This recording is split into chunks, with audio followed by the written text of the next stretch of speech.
Hello and welcome to another episode of They've Been Doing It All Day, Sir. After Ben's little battle with man flu, we're back. Let's get stuck in.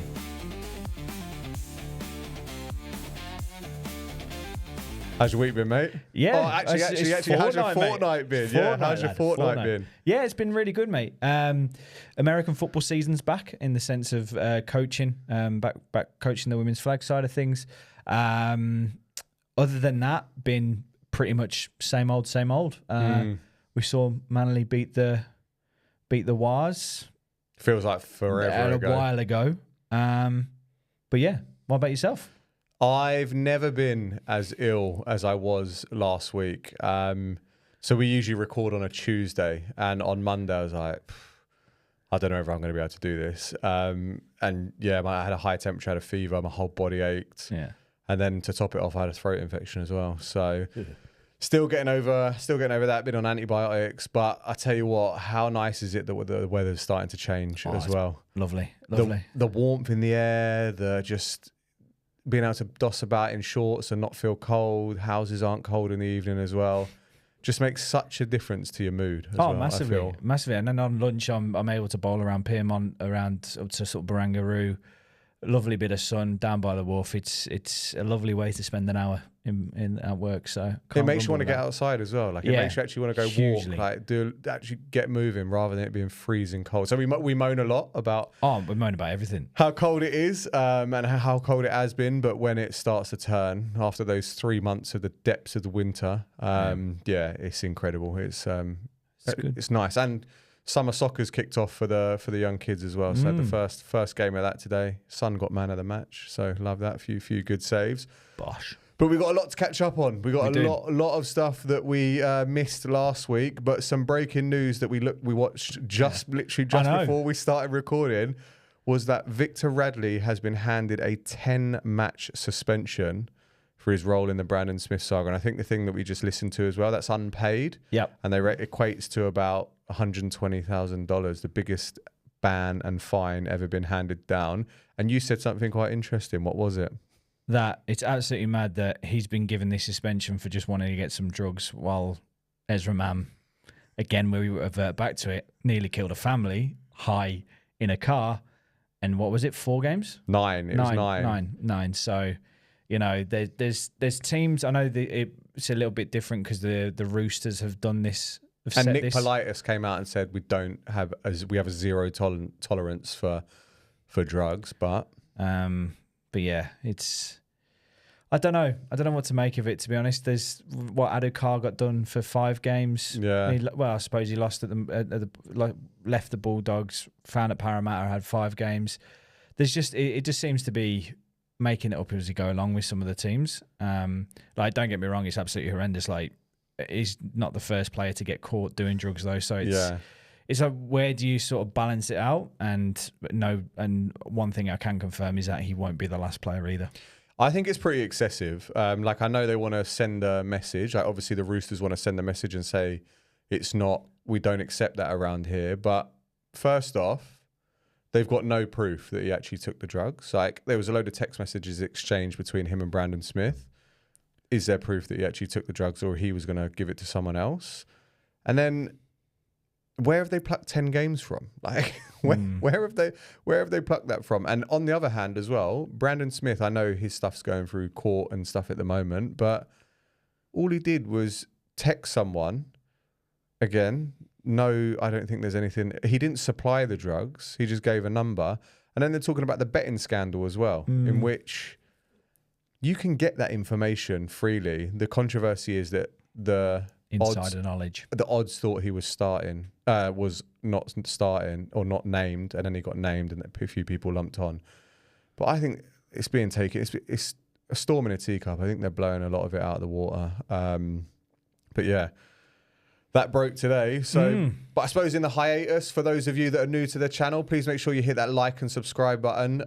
We were tracking pretty well until we took a week off, and then things seems to have slowed down. But yeah, please help us out by hitting that subscribe button. It really does support us in trying to get to 100 subscribers. So that'd be greatly appreciated. But because of missing last week, we didn't get to summarise Manly's end to the season. Oh no! If they'd have played like that, if they'd have played like they did at the start of the season, like the first couple of games at the start of the season, and the last few at the end of the season, we'd have been talking about Manly being an undefeated premiers. In those first 4 games, we lost 1 game, and it was against the second game Storm, of the season. wasn't it? Was it against? No, it might have been actually. I can't remember, but I know we were 1-3 in the first 4 games of the season, and then it was the Warriors away, wasn't it, that we lost against Warriors, and then in the last 4 games of the season we lost to Tigers. So, and then in between that there was absolute dross. So, man, where do we finish? 10th in the end. 10th, I think it was. But how inevitable was it that DCE, even though we were 6 points up at the time, just clips a left-footed field goal just to get that 1 point, and then Warriors score last minute, get the conversion, and we win by 1 point. Good send-off, good atmosphere, good performance as well. Yeah, it was a decent performance. Again, though it was a characteristic within Manly's performances throughout the whole season that they just shut off for the last 20 minutes. Yeah, and you could see the Warriors were just gaining momentum, and you've got to love Turbo's professional foul. Like he knows exactly what he's doing there. He's taken he's hit DWZ into the stand, into the hill, and he's just started walking off the other side. Well, Tavanga did the same thing as well. Tavanga did the exact same thing. Yeah. So you got to take him for the team. And one thing you've got to say is the commitment to the cause for it was the last game of the season. It meant nothing, but they were so on for the win. That they did those sort of things. So it's pretty cool to see. It was, but then straight after the game, announced 9 departures. Some of them we knew. We knew that like Toff Sipley was going to Super League, Tavanga's going Super League. But one of the ones that caught me off guard was Tommy Talau not being re-signed. Hugely off guard. Where's that come from? I don't understand it either. Maybe because he was a bit injury prone this season, but he's been a shining light for the past 2 seasons, in my opinion. I think it's a very bad decision unless there's some big recruitment coming over the off season, but other than that, it was a big surprise for me. And then what came out after as well is the rumours of Turbo going to the Super League or exploring options. But I heard something, was it yesterday or the day before, where they were talking to, it was either Penn or Mastrov, and they were saying that the agent, we've now given Turbo an offer, both of them, Jake and Tom. And there's an offer on the table for them. It was more Super League clubs contacting agents, not them instigating it the other way around. You hope it's true. Like you hope, because Turbo over the last 4 weeks has proved when he's at fullback and he's confident and fit, he just provides something else. Like the way he's skipping passes and like throwing it out to Hopawati on the wing, who's just open. Like it's his presence that just draws defenders in, that then frees them open. So let's hope Turbo signs beyond 2026, because he's proven at fullback he's starting to get some confidence back. But there was no real surprises in the last round of fixtures. I think Broncos blew away the Storm. It's the last one that we tipped around Reece Walsh and his toilet water. And I actually think it was our most perfect tip that we've ever done. You said Broncos would come out, what was it? I can't remember now, it's so long ago. We'll come out swinging and fighting to show. Yeah, it was a bit risky. Hughes got injured. Yeah, and then Reece Walsh should have an absolute barnstormer because of drinking toilet water, and everything actually happened. So we should have fully lumped onto that one. Well, even a broken clock is right twice a day, isn't it? So I think we might have actually only got 2 pretty correct ones the whole season. But big news out of that one. That game was Jerome Hughes out, broke his arm. By all reports, he's on track to potentially come back for the prelim final. If he plays more than 10 minutes, I'll be surprised. I think they showed that they brought him back far too quickly in that last round. So and one of the things we did say of one of the other fixtures was that we thought the Titans might avoid the spoon. They did. And they did. And the other prediction that you've been making, which I think stands so true, is that the Eels are one to watch for next season. They absolutely spanked them. Yeah, and they're looking very exciting, exciting. I reckon there are a couple of signings away in their pack. They've got someone coming in. I can't remember who was mentioned the other day, but they have signed Jack DeBellin from the Dragons. So he's going to be coming in. So that's an experienced forward. I reckon they're 1 or 2 more away from having a decent, probably lower rate team next season. I reckon they could even cause trouble. I mean, look, what we might do is predict what our predictions are next year. Now, well, so at the end of the season to go to give it a go, and then see if that changes between now and next season, and then review it. Yeah, that's not a bad idea. But one thing we will do in a couple of weeks as well is have a look, maybe even next week, have a quick look at our table predictions from the start of the season, and then see how we got them, how they finished off. Because I know there's some absolute stinkers out there. I can remember who we said for 1 and the spoon, but I can't really remember where we put each team in between that. So that'd be an interesting one to go back and have a look at. But I know it's Thursday, and I know we're looking forward to the weekend, but let's have a little discussion around last week and what happened. And my word, probably one of the best sporting fixtures. Yeah, it was incredible, this game. I've ever seen. The Canberra Raiders beaten by the Brisbane Broncos 29-28, and there was a lot of talking points that came out of this. Yeah. What were your thoughts on the game to start off with?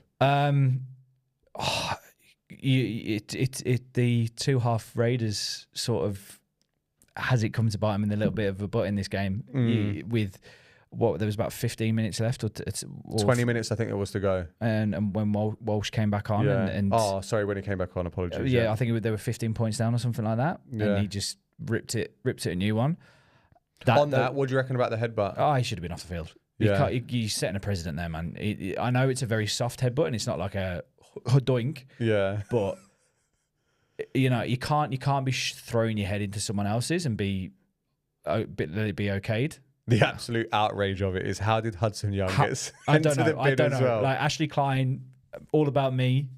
I can't believe Ashley Klein is on track to referee the final. Like, the NRL have come out and said they're happy with his performance and that he is on track to be refereeing the grand final. I don't understand why they see him put him on this pedestal as the best referee in the league. He's definitely not. He's terrible. And it's all about me. So you look at that, the Walsh headbutt, which was the biggest point of the game, because if he gets sent off, which he doesn't come back on by the rules of what they've said, a headbutt, he should be sent off. Haven't they come out and apologised as well to the Raiders, saying that he should have been? I don't know. I haven't seen anything about that. But he should have been sent off. That means he doesn't come back on, and I will give him credit where credit is due. He absolutely carved it up when he came back on.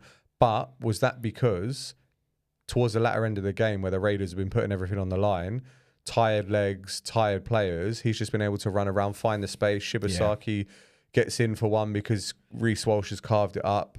But I don't get how they didn't sit there. They saw that as 2 yellow cards. Especially the Hudson Young, not a clue with that. But then there was the amount. I think was it the Raiders finished this game twice, but then it ended up as well being called back. They won it twice. They won the game twice. They won the game twice. And a little bit of probably game management. I think before the end of extra time, they were very close. Before their interception, I think from the Raiders, it was like last minute of extra time, they were down in the Broncos half, and they could have probably set up Fogarty for the field goal. I think there was a minute left, but then they tried to get a bit of movement.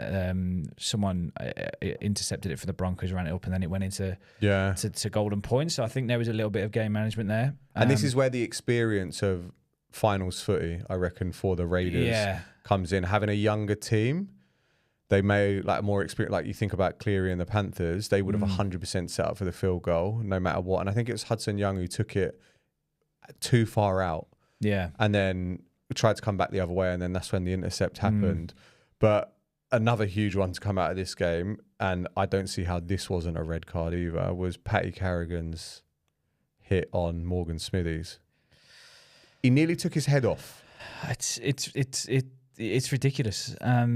It's almost like the Chiefs in the NFL last season. Like they could never get penalised for anything, and the Broncos seem to be sort of that team. They seem to be getting away with murder, and it should have been. I reckon they should have probably had 2 reds in this game. Was that a bit of an Ezra Mam joke there, getting away with murder, even though he didn't murder anyone? But I don't know. Well, you look at it, Carrigan's been fined and banned for the prelim final when they get there, and Walsh has just got a fine and got away with it. I think it sets such a bad precedent with the headbutt. Like, people now are going to be like potentially throwing heads all over the place and going, Just give me 10 minutes. Just give me 10 minutes. I fancy a rest. I was a bit tired. Exactly. Reece Walsh, the kick to level it. It's frustrating that who was it who ran through? I can't remember, but he did make contact with his leg. Wasn't it Morgan Smithies? No, I don't think it was. Who it was. But made contact with the leg. By the ruling, it is. It's penalty. But what annoys me about this one, he's come from behind him. If you watch the angle, he's come from behind him, and there's no intention to make contact with his leg. But where Reece Walsh has swung through, he's caught him. If he was coming from front on, I'd be like, fair enough. He's made contact with the leg. But he's come from behind to go and try and block the ball, and then has caught his leg. Look, by the rule book, it's a penalty. Yeah. But it's one of the softest penalties. It is, but then you can't have grey areas around that, because then people are going to start pushing it to the line and like literally flying into tackle. And that's the whole point, is to protect the kicker a little bit. Unfortunately, the 2 times that the Raiders ended up winning the game, correct, they were there's calls like I thought when I saw it in live, Jed Stewart's was a knock on, because it's tipped his fingers and gone forward, so it is unfortunately a knock on.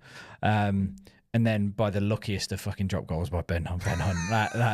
Well, his hands were up in the air just after he kicked it, and then he took his hands down because he was like, hang on, this might not go over. And I think Reece Walsh was on his shoulders, and they were all looking, going, have we celebrated a bit too early on this one? It feels like he's on a bit of a redemption arc back where he started with the Broncos, dropped the ball in 2015. I think they stand a really good chance of getting to the final. And you never know, it could be the greatest of kind of come back around full circle moments that Ben Hunt, and I think he's been very, he's willing to give up his position in order for Mam or Reynolds to come back in as well. But I don't think they'll be as good if they come back in. Did you see the new, and I put this in our little schedule, the new Fox AI index of player performance, because I thought this was quite hilarious. Jamal Fogarty got 7.7, which, all right, is fair enough. My only concern for him coming to Man, he's been incredible this season, but it's his ability to win games. Icing games, which is a worry. Reece Walsh got a 10.6, even though he went to the bin for 10 minutes. Yep. And that's the highest score over the weekend. But Ben Hunt slots the winner and gets 0.4. I do not know how they're working it out, and you could probably take this and actually put it up on screen. The image of this where Cooper Cronk is trying to explain it with the rules above it. It was just absolutely mind-blowing. I don't understand it, to be honest, mate. But do you reckon the Raiders have got enough this week? Against the Sharks, 100%. Against the Sharks, we'll get to that one in a bit. But yeah, I feel sorry for the Raiders. They had the game won. Twice. With 13 minutes to go, or whatever it was. And then actually won. They had the game actually won. Yeah. And then they had it won again in extra time, and it got called back. But Storm Bulldogs, this one kicked us off on the finals weekend. Storm 26, Bulldogs 18. I'll be honest, I wasn't impressed with either team. Oh, I'm worried for the Dogs. I can't. I think they're going to be going out this round. Coming up against the Panthers. Yeah, with no Crichton. No Crichton. I haven't heard the latest from Kikau. He refused to go and get an eye scan. Last time I heard, because he didn't want it to be medically proven, so he could potentially play. Oh no, Kikau's been named. So yeah, Crichton's also named in the extended. Anything can happen. But now the Panthers' wheels are turning. We'll talk on that in a minute. But yeah, wasn't impressed by the Storm either. They just seem to be limping through the season. And do you know what? If they end up winning it, fair play. Gritty. Gritty. Gritty. A gritty win, yeah. We were messaging each other through, though, like, where is Xavier Coates? Where was Xavier Coates in this game? I think they were trying to use him as more of a distraction to try and get the ball in behind or use their other weapons. He was coming up against Jacob Carraz. Now, all right, Carraz ain't bad in the air, but I'd be chipping it up to him every play. He's not Xavier Coates. Every play, I'd be chipping it up to Coates. He is ridiculous in the air. I reckon if you gave him 10 challenges in the air, he's coming down with 8 and he's probably scoring 6. So if you work off them averages, you need to utilise him a lot more. And then hilariously, Will Warbrick, I think, had 2 stinkers earlier on, fumbled, knock on, like when there was a bit of pressure. And then he takes a 90-metre intercept the other way to kind of ice the game. But yeah, I don't know. I'm not impressed by these two. Well, a week off for the Storm may do them a bit of good. Yeah. I'm just trying to who would they have in the next round? I'm trying to figure it all out with the finals. I can't remember who they play the winner of. It won't. I don't think it's Penrith. I think they're so similar. No. So the Storm play the winner of either Raiders and Sharks. Yeah. So you're probably predicting that's going to be Storm Raiders. Yeah.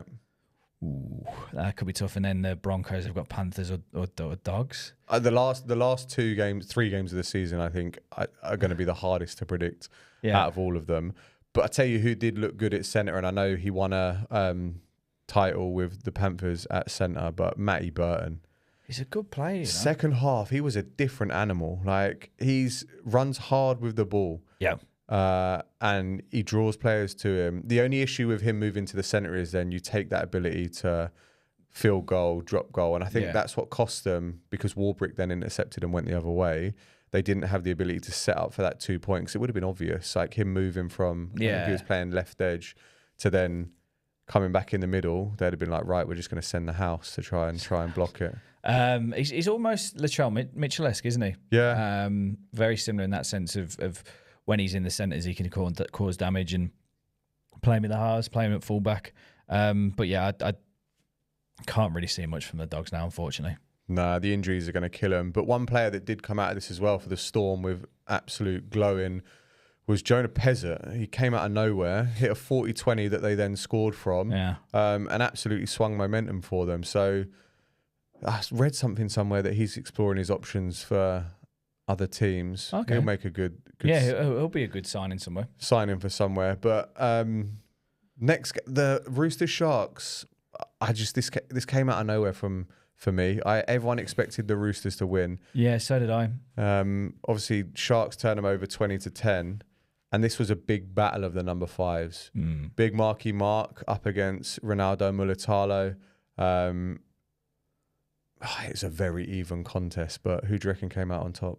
Those two. You just got to look at the sort of try scored. Like Mulitalo had a fucking day.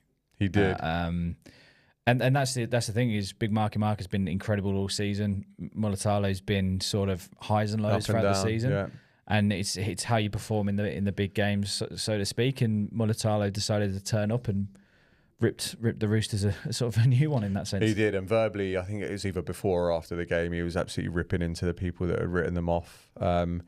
Got a stern test this weekend though, but there was a bit of controversy in the lead up to his second, or was it first or second try just before half time? Yeah. But Walker had the ball, and Jesse Ramian he didn't go to make a tackle. He clearly looked like he punched at the ball, and then Walker's gone to flick it with his leg, and then they've intercepted it and gone the other way. It looked like a clear knock-on to me. Like, I've watched it back a couple of times just to make sure what I'm saying, and I don't know how it's not called a knock-on.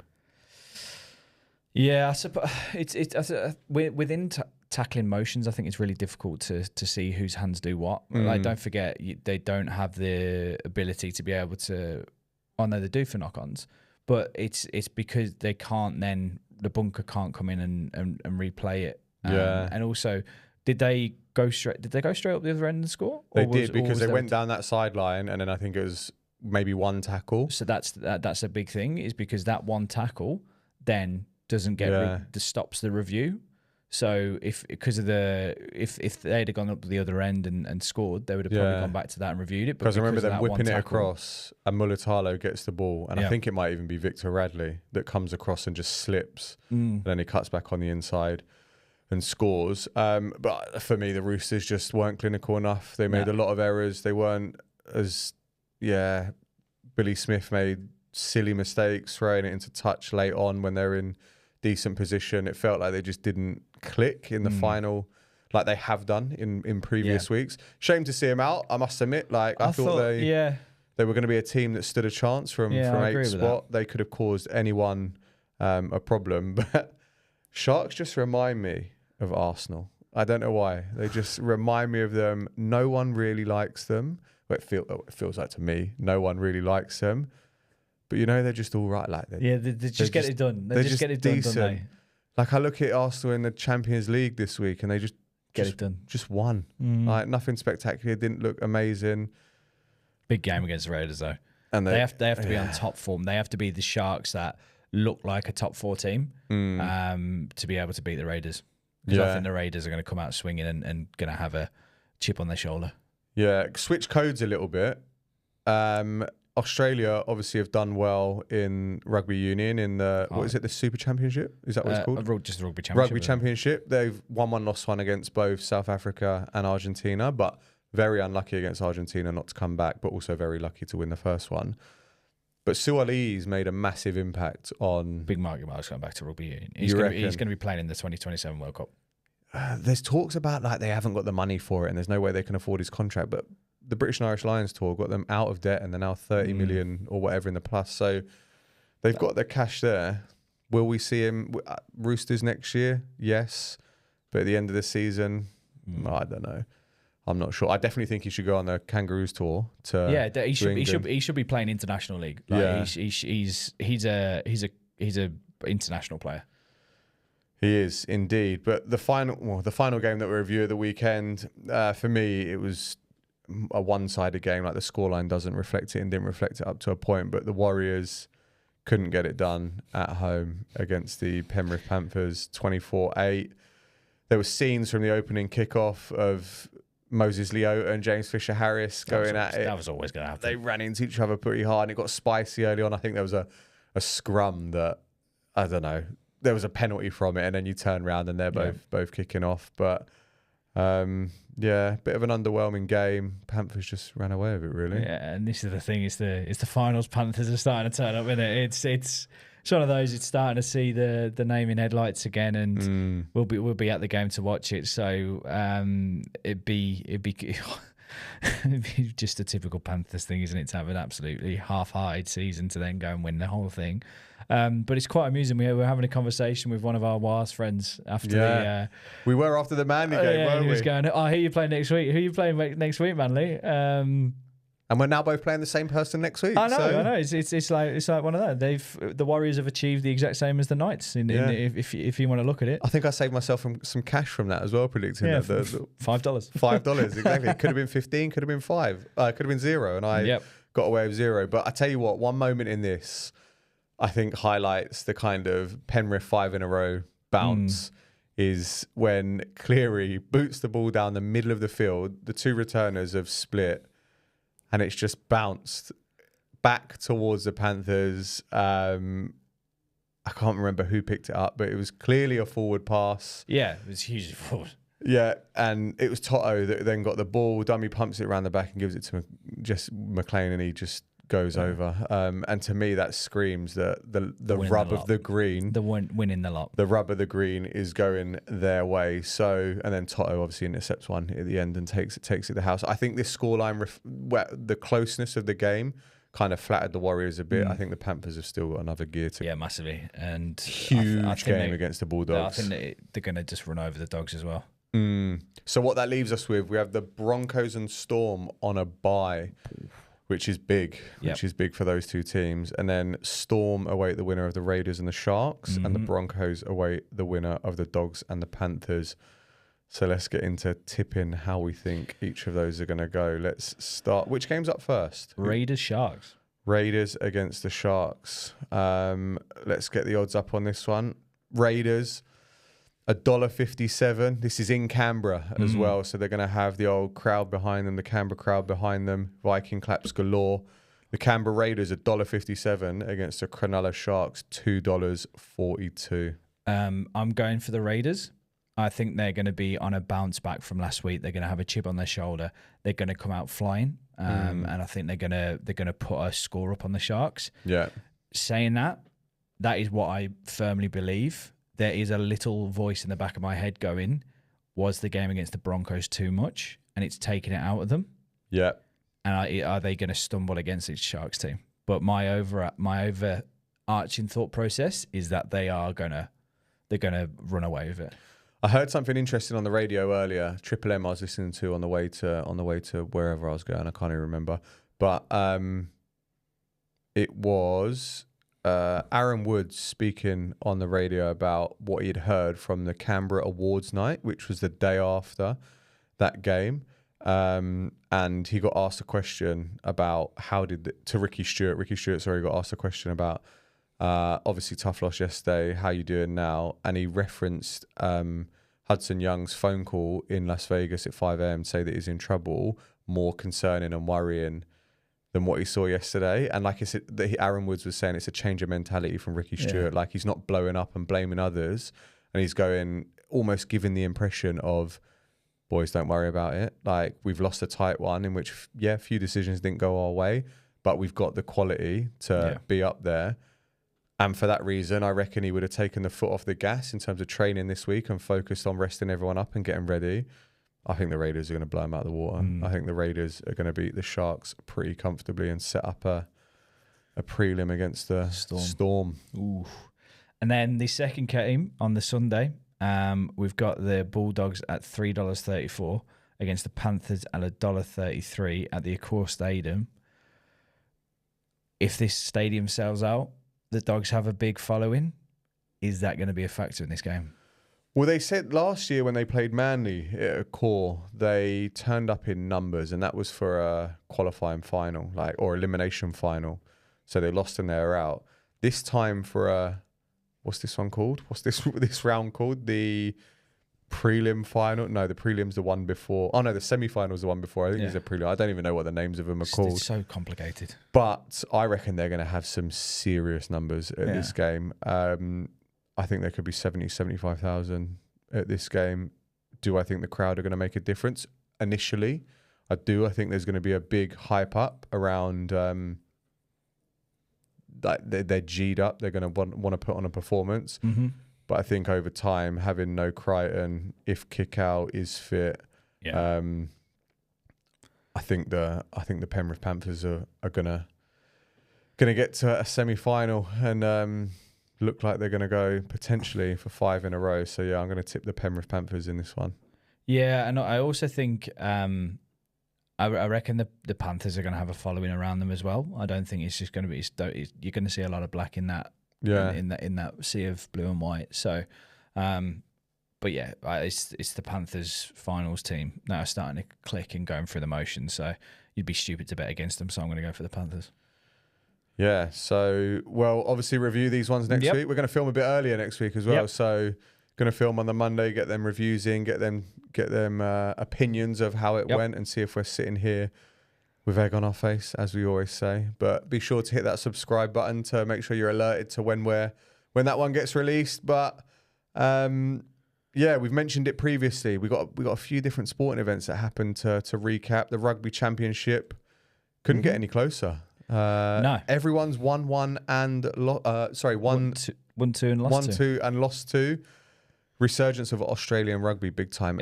When the Lions were over here, everyone's like, "Oh, they're so weak. It's such a feeble tour. Like, why are we doing it?" But last gasp win against Argentina. What was it? 2 weekends ago now, where Harry Wilson's their captain. Is that his name? Yes, I believe so. Just when he's like, we're going to go for it. We're going to win this game. And 7 minutes later, they scored. So big balls there. But then unfortunately fell off against Argentina previous weekend. Some controversial moments in that game. But look, Australia's discipline wasn't as good as it should have been. Referee was a bit heavy on the whistle.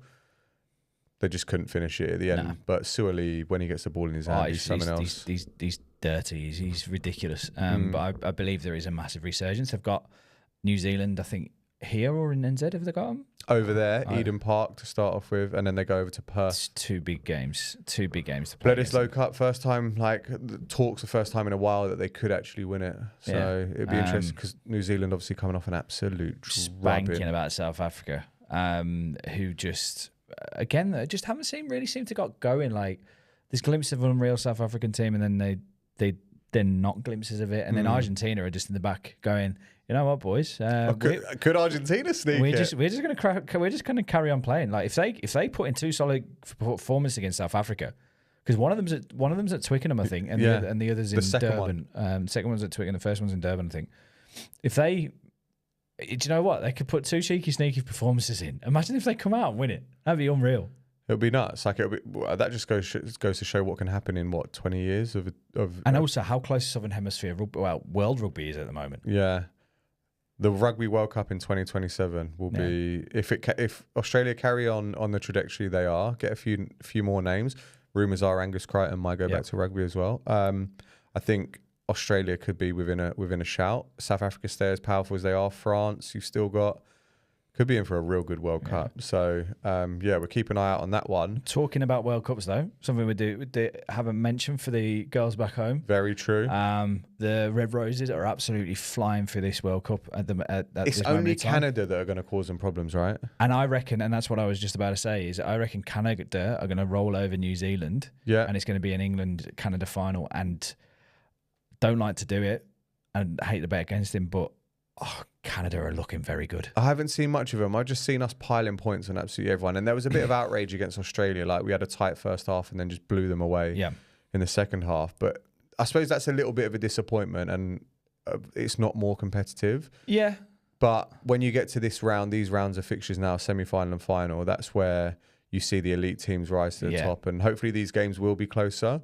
But for me, what I've seen and what I've read, Canada are the standout team that will challenge England. Well, this is the thing. England are playing France, who just snuck past Ireland in the... They had old mate banned for 15 weeks that got in the semi-final. Dropped down to 12 weeks, didn't they, for biting.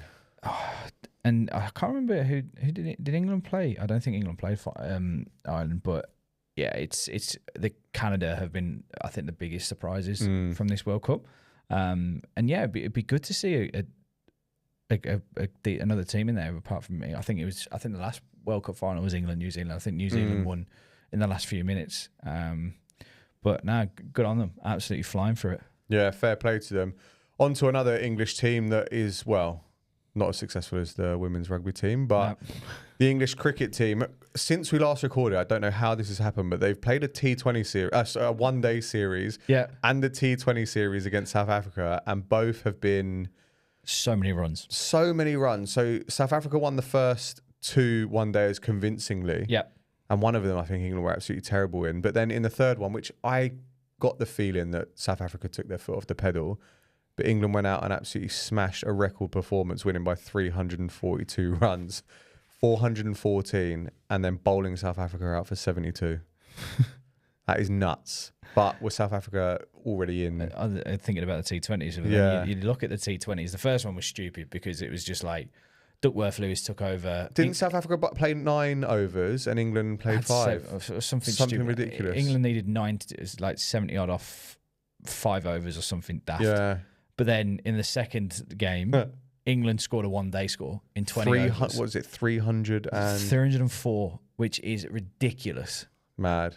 And then the third one got washed out. So, yeah, brilliant stuff. But seeing that, it does get you excited for the Ashes. It does. And something that popped up, scrolling through TikTok, and this geezer comes up that talks about record crowds all the time. And he was comparing the most ever watched series in general, which I think in total was 900 and something Ashes series, 900 and something thousand spectators, but they played at the MCG twice. Okay.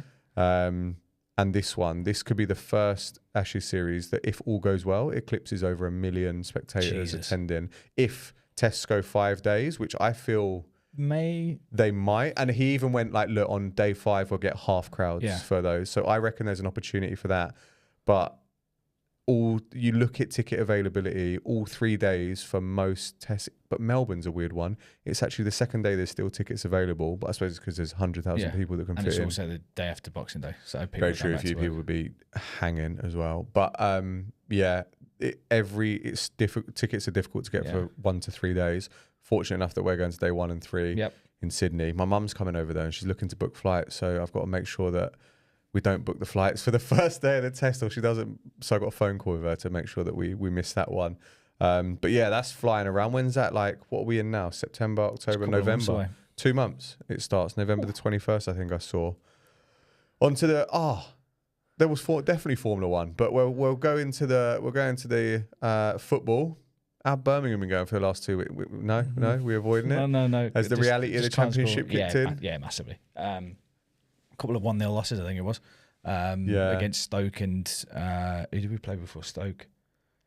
I think, was it Leicester? I don't know, but yeah, we're I think you mentioned that one previously. We're struggling. We're struggling in front of goal at the moment, which is a bit of a worrying sign. But other than that, we're dominating possession. We're just not doing anything in the final third.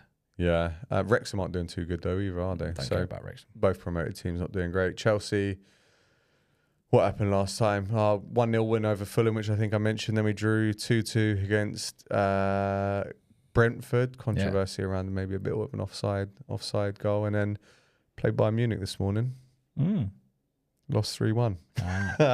Lost 3-1. But look, in the Champions League, we'll learn from it. Cole Palmer scored, missed a few chances as well. So we're not looking too bad. Harry Kane scored twice, which is frustrating. Obviously, ex-Tottenham player. Formula One though, what's happening in Formula One? I can't really remember. I think Piastri's won a couple, Norris has won a couple, McLaren are pissing it away. So they're going to win the constructors by absolute. I think they've already. Did I read somewhere they've already won it? I don't know, but it's going to be down to the last few races between Norris and Piastri. It's because they haven't got a pecking order of who's the number one because driver. there was that thing in the pit lane, wasn't it, where they had to give back the place, even though it was the pit crew's. Yeah, so it's pit crew's fault. It's whoever's got the best advantage at the time, which is probably not a bad way to do it, to be honest, when they're fighting. But no, it'd be interesting to see how that finishes out. Fair enough. I think I saw Grilled had a Piastri burger that you can get. So maybe, I don't know, if he wins it, we'll get some Piastri burgers in. We'll see. We'll see. But we'll end it there. Thank you again for tuning in for this episode. Make sure you like and subscribe to stay up to date with episodes as they're released. And we'll catch you in the next one. See you later.